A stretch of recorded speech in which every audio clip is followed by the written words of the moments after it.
Welcome to the Triskele podcast. We are three druids gathered in a virtual grove to share our thoughts and our path with you. Hi, welcome to the Triskele podcast. If you are a new viewer or listener, welcome to the podcast. We're glad you found us. And if you're a returning listener or viewer, welcome back. Today, we're going to be talking about continuing pagan education. And so welcome to episode 13. Let's start off first with introductions. I'm Victoria. My pronouns are she and her. I'm Drum. My pronouns are he and him. And I'm Amber, and my pronouns are she and her. So the idea for this episode came about because I've just finished a course of study. And so Drum and Amber have both really helped me get through it since they've both been through it. It is an ADF specific course of study, but we wanted to talk sort of more generally about, so you've done your initial study. If you're in ADF, maybe you've done the Dedicants program. If you're in a different tradition, you've done the basic education. You've been through the first year, the Bardic program, the first circle, all of the different ways that sort of defines that. Or maybe you're just in a tradition where you're trying to figure out how things work because it's a new tradition or it doesn't have a big study program. There's still lots of ways that you can educate yourself in the book learning perspective, as opposed to the actual practice and educating yourself through trance work and through doing the work. So we wanted to talk a bit today about the different kinds of book learning that we've done and studied and how that's actually impacted our practice. So the coursework that I just finished is a series of courses that are aimed for someone who is interested in becoming clergy. And it goes through, it's a lot of history. It's a lot of understanding why things were done. In ADF, it's very important for us to really understand what happened in the pre-Christian times in the cultures that we sort of focus on, in order to understand how we should bring components of that forward and bring the essence and the spirit of it forward into our modern day and actually apply things that make sense to us here today in this crazy world. I can trust you, my ancestors did not live on the 10th floor of a high-rise apartment building. So things have to get changed a little bit differently from where they were to where we are today. And so a lot of it was really interesting as we dug into the myths of the Indo-Europeans and how divination and seers were viewed in that time period, how the mythology actually related to the cultures that they came from, and a number of different areas like that. For me, I found it really deepened my appreciation of the cultures. I learned a lot more about the specific cultures that I work with, and I learned about cultures that I don't work with. So I learned some more mythology, some of the Vedic mythology, which is not a culture that I tend to work with. So I found that really, really interesting. Now, I know you and Amber have both done a lot of study, both within ADF and external to ADF. So what kind of ways have you seen that impact your practice and the way that you relate to the kindreds? I first came to paganism because I was, studying something, and it kind of whetted my thirst for more. It was the Hellenic path that was my first foray into paganism. And I guess, I always had this notion that in the ancient world, there were all these cultures, whether they're Indo-European or not, that had all this information. And then all of a sudden that information was gone. And now here we are trying to, find our place in the world as pagans and in kind of in a post paleo-pagan world. And so I embarked on study programs, as you mentioned, just to understand how a particular path functions. And so what I found is once I finished the introductory material, I wanted more because I really liked it. So I continued to study some more. And I think the more I learned, I think it really broadened my practice. Much as you said, When I first came to my pagan practices, it was from a very unschooled Hellenic background, and then my mentor was really focused. My original mentor, pre-ADF, was focused on Irish gods and goddesses, and so that's really where I was focused on. But going through the Dedekind program and my other studies in ADF, I found the Eastern Gate, which were Vedics and Avestans and Hittites, and I found them really fascinating, and it caused me to start digging a little bit deeper with those cultures. And the more I learned about them, the more I, tried to build relationships with some of those entities, especially the Hittites, and the dividends that have been paid to me through building those relationships were something I never imagined, with trying to connect with Iron Age gods that are still in my practice very vibrant today. So it really was a way of opening some doors for me that I had no idea existed, and I'm so glad they're open. I consider myself a devotee of Athena, so scholarship is kind of who I am. I study for fun. I always have. I came to paganism literally writing a research paper. It started originally as a dive into the Salem witch trials and kind of trying to understand what was happening there in the culture and the time, and whether those were witches or not, or that sort of things. And I've learned through that process that modern paganism was a thing. And so when your introduction to paganism starts literally as a research paper, I don't think that there's a lot of hope for you to ever get out of that rut. So I've done a lot of the ADF study programs, not because they're required, but because I love to learn. And so as I work through the programs, each one gives me a different set of tools. And some of them are tools that I love and I incorporate into my practice. Some of them are tools that it was fun for a while. Probably never going to do that again, but I tried, and I think I agree with Drum for sure that it's broadened my experiences, it's broadened my understanding. And so even if there are things that I don't use on my day-to-day practice stuff, it's stuff that at least when other people start talking about, hey, I do this thing, I can maybe connect a little bit. So I think that it's a great way to build your toolkit. I find it fascinating when you get folks who study the same pieces of literature or the same sets of mythology, and with sort of more of that academic focus, and you can sort of sit down and reevaluate those myths and reevaluate those stories in ways that maybe you wouldn't have before. So like understanding one of the stories that I work with a lot is the story of Ceridwen and Taliesin. In the story, the Gwyamba, who becomes Taliesin, ends up royally pissing off Ceridwen. And it's written that she goes into a rage and a mad frenzy. But if you sit down and you actually pick through the words that were used, and I got to do this with a Welsh speaker, someone who's natively a Welsh speaker. So their understanding of the language is much, much more detailed than mine and much more nuanced than mine. And being able to pick through the individual words that are used and the phrasing and the terminology, and being able to frame that in the actual culture that this came from, or the modern descendant of it anyway, really did help to bring out a lot more of what that story meant. And so now I have a much deeper, much broader understanding through the academics of the mythology, and it really helps sort of deepen my spirituality. Yeah, and I think that that's something that I definitely try to keep in mind, is that for a lot of cultures, when we're looking at the Indo-European ancient stuff, has been written by Christian scholars or priests or whatever.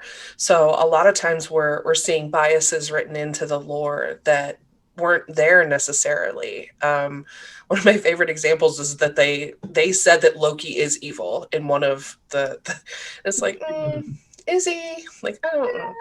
I know that's a hot topic, so we won't dive into that too far. But Let's excited another episode. yes. But it's really easy, even now, if you read an email from someone that you think doesn't like you, you're going to assume they're mad at you when you read what they wrote. So understanding that not every culture was written, that the information we have for every culture wasn't necessarily written by that culture. So that's one of the challenges I think we have with scholarship when we're looking at working with ancient cultures. With the Greek pantheon, we're lucky because a lot of that was written by the people in that time. We have those documents, but not every culture has that opportunity. Yeah. That's an important point, I think, because looking at some of the Eastern cultures, I mean, the Vedic material has been around for a really long time, and the commentaries, that were written after the Vedas are written but they've been there for a long, long time. And a lot of the Avesta material has been written by people who, still follow either an Avestan path, a Zoroastrian path, who still have their fingers in that practice somehow. And I use academia.com. And I've specified Hittite material, and I get something almost every day that is written, and it doesn't have it. It's not interpreted through another religious culture. It's kind of translations of material that have been found, and that really is helpful. You don't have to kind of divide and slice and dice to figure out what was really being said, but I find it. The more I learn about it, the more I think that it's interesting to see what you hang on to. It's kind of like something falls off the shelf. Which hand are you going to use to grab it? That tells you a lot about which hand you're used to.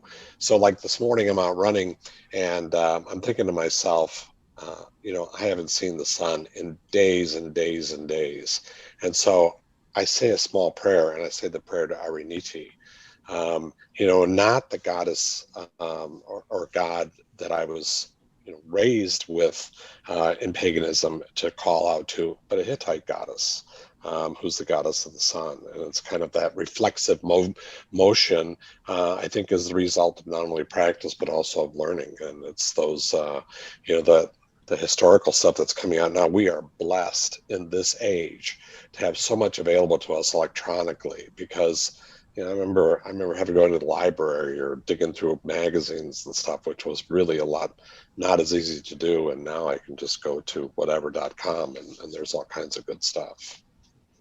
It's really interesting because I work more with the Welsh, and so much of that is coming through the filter of Christianity or of archaeology, which I was talking with someone on one of my Discord chats.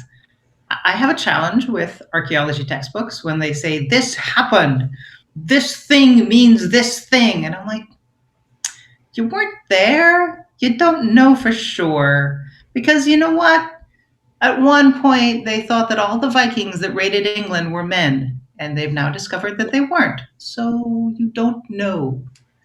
But it is interesting to see sort of how those suppositions change over time as well. As you get more people who are more connected to the culture, the actual culture where it comes from, doing the studies. Like Kristoffer Hughes, who is a native-born Welshman, doing work to bring out, he's got where Cerridwen came from and where she's reflected in the mythology and in the stories and in the folklore. He actually he went to a library and dug through those old books. But the books that were in Middle Welsh and Early Welsh, things that, I would have no hope of understanding. And he's bringing the books coming out next year. He's bringing this stuff out for the rest of us to understand. And so here you have a Welsh druid, native-born Welsh speaker, doing the work and doing the study and bringing it to the masses, right, to everyone else. And it is so fascinating that we have these abilities today. We have the option to find these people because of the internet. Yeah, if I can just piggyback on that comment, I had the opportunity to hear Kristoffer talk about his book and I also had a chance to look at the book. And it is an amazing thing. It is just amazing that, the information that I had on that story was pretty much what you had, Victoria. It's the lore that was already out there, and all of a sudden, here comes someone who goes in there and deep dives into this material and comes out with a wealth of information and a different way of looking at it. Someone from within the culture. It is, we're blessed. We're blessed to have a resource like that. He's an amazing scholar, and I would highly recommend it to anyone. I got my copy already pre-ordered, so I can't wait for it to come on the 10th of March, or something. The link will be in the bio. Yes. I pre-ordered mine from our local bookstore, who have been fabulous with getting me pre-ordered books, and they don't blink an eye at the wide range of archaeology textbooks, anthropology, and then there's the witchcraft books. They're like, yeah, sure, here you go. It's cool. Great to see you. Thanks for supporting us. All good. I cannot wait until they're open when I can actually go in and hang out and do stuff there. But local bookstores, if you have a local bookstore, please ask them to get the books for you if you want physical books. Highly recommend that, and rather than going to the big bookstores. But we're talking about studies that are done within the context of ADF. Now, have either of you done any academic study outside of ADF? I've done the OBOD course. I did the Bardic grade, Ovate grade, and the Druid grade, which are, I've said it 1,000 times, it's a beautiful course. They're all great. And they're full of information and wisdom and exceptionally well presented. And I think that it really does help, to get another view of modern Druidry from a little bit different standpoint. I've also done some other Druidic studies from other Druidic groups that have Druid courses. And, once again, a lot of the information, the British Druid Order has coursework out there. I've taken a few of their, done a few chapters of their material, and some of it overlaps, some of it doesn't. But it's different ways of looking at a thing, and so it's kind of like, I'm trying to approximate an understanding of something and get a 360, sorry, Midwestern bloop there, a 360 degree, view of things, if that's at all possible. Yeah, on the idea of like different perspectives. Now, I'm a witch as much as I am a druid, and so I've done a fair amount of study outside of Druidry in general, focusing more on the witchcraft side. But one of the things that I love to do is going to conferences, whether that's online. There have been some amazing online conferences this year, or in person, because you really get to see those different perspectives, right? Like you go and you listen to somebody who you haven't heard speak before, or maybe you haven't read their book, or you're not familiar with their work. And sometimes they'll just come out with the thing that, it's that light bulb. It's that thing you hang on to. It makes complete sense to you all of a sudden. And you never thought about it before because you have a different perspective. And so they kind of rotate the world for you a little bit with that specific subject. Yeah, I mean, outside of ADF, so I'm also a member of Hellenion. So I've started their introductory course, which is, I think it's called the Basic Adult Education. They call it the BAE. I am also a member of OBOD, so I'm about 3/4 of the way now through Bardic grade, I believe. And so that's been really interesting over the course of the last year to kind of compare OBOD and ADF in a very direct way, because I'm always working on some ADF study program. And so to see like how where there's similarities and where there's differences, both claim the title of Druid, but both use a very different ritual structure, and they take a very different approach to a study program and to what scholarship looks like for both of them. So I found it really interesting to see Druidry from a different perspective, because I've been a member of ADF for like 12, 13 years now. So, trying to see things from a different direction has been really, really interesting. I am clergy for ADF, so a lot of the study or the courses and stuff that I've taken lately have been more focused on clergy stuff. So diversity trainings and trainings for, I actually just did a suicide prevention in teens course that was really hard and important work, I think.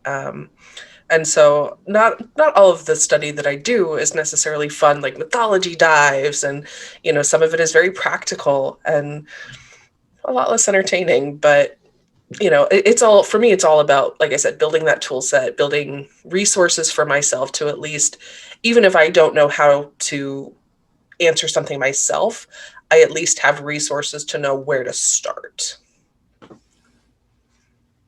So we're talking a lot about sort of the more academic study, right? Taking classes, doing coursework. How important do you think this is for someone who wants to practice either as a druid or as a general pagan? I think that varies from person to person, honestly. For me, it is my lifeblood. Like, this is my practice. I couldn't do what I do without learning and educating and taking formal structure of some sort. But not everybody wants that. Not everybody needs that. And that's okay. If you're happy just practicing and learning what works for you, who am I to say that's wrong? I think it's really possible for people to develop a very organic process where they just look at the world around them and say, I'm going to do this, and it works just great. And that's been my, that's kind of the minority experience that I've had. That that's the smallest part of what I've done. I'm like Amber. I love to study and I love to learn, and I find that it really part of the reason I took other study programs was that I like to learn. But the other part of it was that I felt I didn't know enough. And I didn't want to be a resource if I didn't have the information. And so I wanted to find out more and to understand more. And, reading has been important. Attending courses or workshops at like festivals are important. Or I think back on, some of the coursework I've taken online from Philip Carr Gum, for example, which is exceptionally well presented and practical, functional, and enjoyable. So it's makes it a lot easier than having to read through some books I read, which were like, really, really painful. I can think of, some Indo-European studies books that, Yep. That's all those do is bring rage. There's no joy in those books. I love reading. I love study. I want to light those on fire. Just saying. I have one in particular that I'm thinking of. I won't mention the title. I can guess which one it is too. But for myself, I spent the majority of my time where I called myself a pagan, not doing study programs. I would do little coursework. I would do like, there's a weekend class in trance work. Let me go do that. That sounds interesting. But not with any kind of focus or any kind of sort of end game in mind. And that worked really well for me for quite some time. Only in the last decade or so, where I have really felt the need to give back to the community, to stretch myself, to learn more, to have the information, to learn what I thought I needed to be a good resource. And some of that is some of the harder questions like facilitation and diversity training and inclusion and understanding how to work with people from multiple cultures in one group and actually respect everyone's cultures and not make it so that anyone feels put out because they have a different perspective. And so not all of it's fun. All of it's useful. Some of it's really fun. Some of it's really interesting. Some of it ends up in tears because, you start doing some of that trance work and shadow work and it gets interesting. But it really depends on who you are, what you want to do, and where you want to go with your practice. there's no need for the study programs unless you want to. Absolutely. I mean, and part of that, I think sometimes there's this misconception that if you're not able to like physically go to a class where you meet people, that it's not quite as valid. And I don't agree. Like the internet is a beautiful resource. We've got so many educated people. We've got so many people that want to teach. That doesn't mean everything you find on the internet is stuff you should like. Don't take every class. Be a little mindful of who you're reaching out to. But there's a wealth of knowledge that can be gained from an online environment, especially if you're someplace where there's not other pagans around. I'm really lucky because that's how my path started. Like I said, I started with a research paper, but I grew up in a town of 300 people. Like there wasn't anybody like me around. And so shortly after I turned 18, I actually joined a Yahoo group because I'm old and that's what we did. And One of us. I know, but when it comes to internets, man, I am ancient. But anyway, so I joined a Yahoo group that was intended for pagans in Nebraska. And in that, they had a weekly study group. And it was a chat room that we got together at the same time in the same place. There wasn't like video or anything. It was text chat. But we essentially did round robin teaching. So each person got to pick a topic that they wanted to teach and share it with the group and have conversations and help each other learn and that sort of stuff. And for me, that was really powerful because I'm 18 years old teaching people that I feel are my elders. Like these are people that are wiser than me and smarter than me. And so I was taught from a really young age that age isn't what makes you able to teach people. You don't have to be older than people to educate them.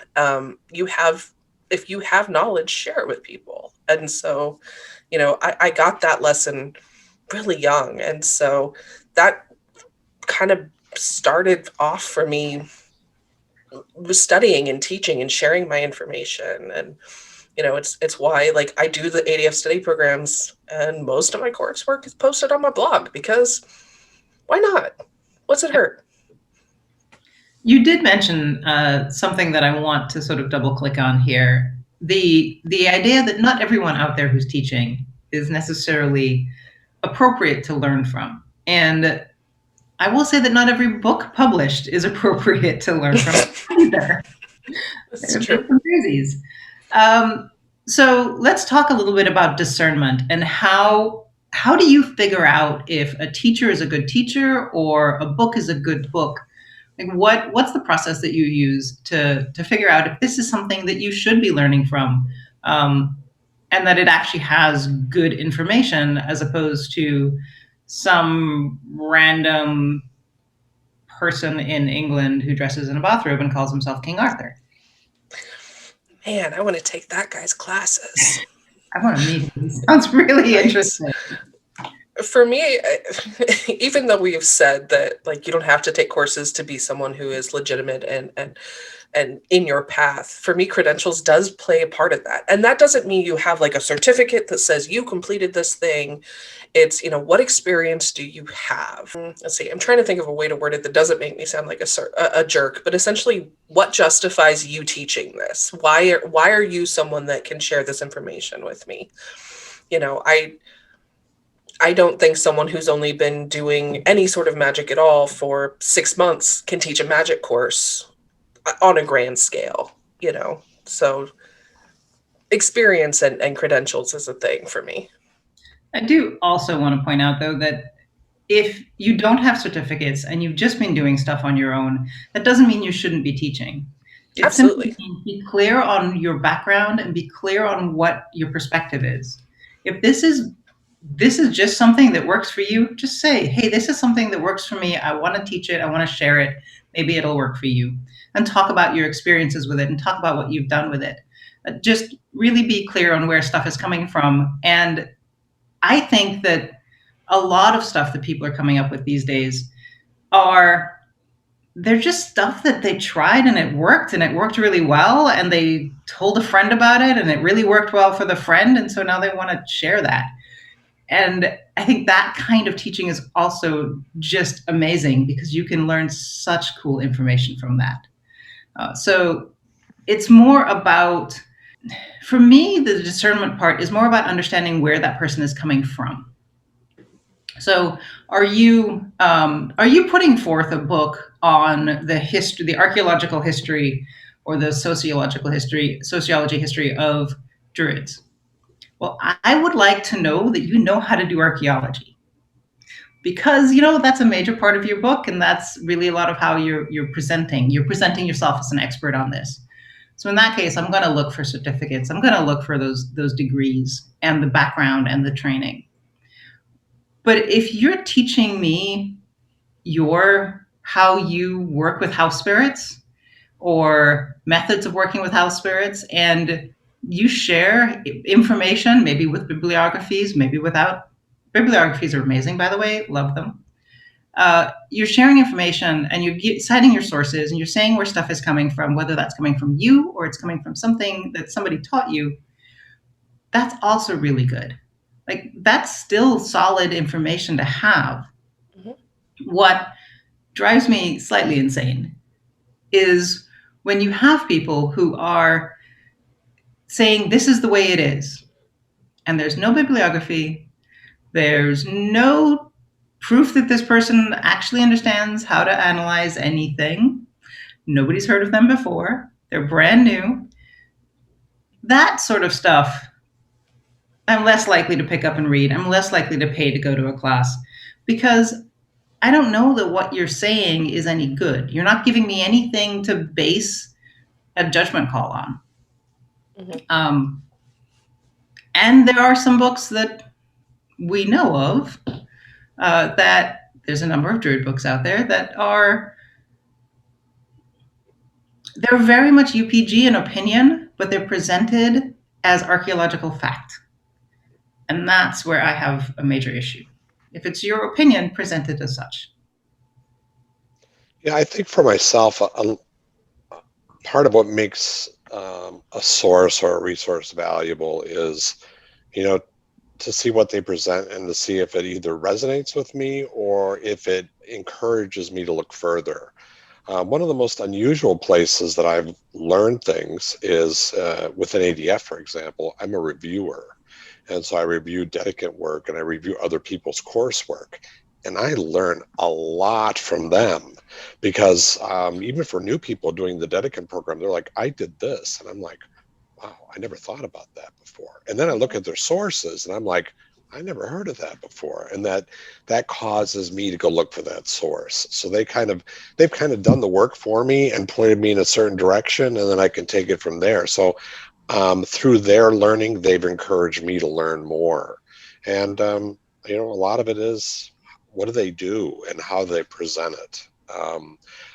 I don't prefer the cult of the individual, the cult of the personality. I'd rather see the work that they've done and focus less on them, and see, what they do and what they show me. So that's one way I find things. And bibliographies and citations are hugely important. Sometimes we poo-poo Wikipedia, but I tell you what I love about Wikipedia is going to the bottom of an article and looking at those sources, because that's the gold mine right there. It's an empty mine shaft above it, but the real gold is found later on. I find Wikipedia is actually really, really useful to get that broad overview of whatever the subject is. Right. And then you have the sources at the bottom to do the deep dives. So you kind of get that. If all I want is just, what is this thing? I have no idea what this thing is. I need some context. Wikipedia is a great place to go for that. So I think we've come to the end of this episode. Before we leave you, Amber is going to do our divination for the next couple weeks. Woohoo. So I once again pulled out the Magic Moon Oracle deck. It is a fun and interesting deck, I think, for me, that I'm still getting comfortable with. So why not play with it?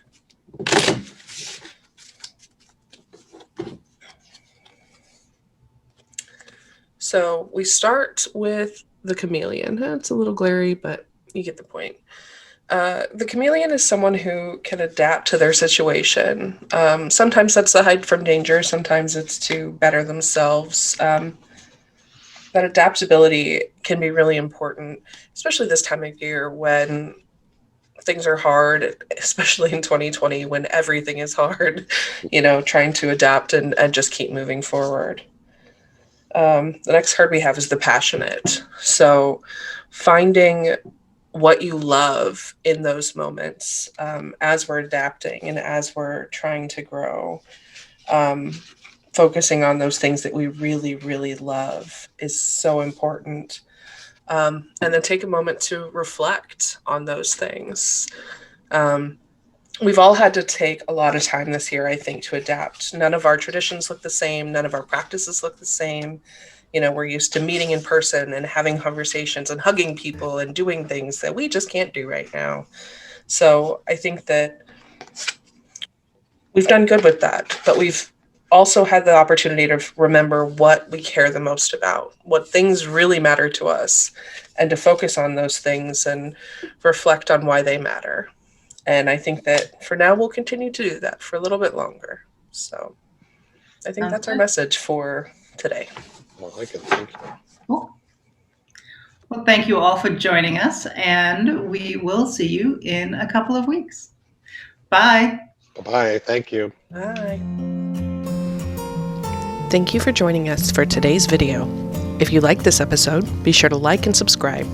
You can also find more episodes on iTunes, Google Podcasts, Spotify, and all of your favorite podcast providers. You can find us on social media on Facebook and Twitter, or for more information, visit our website, triskelepodcast.weebly.com.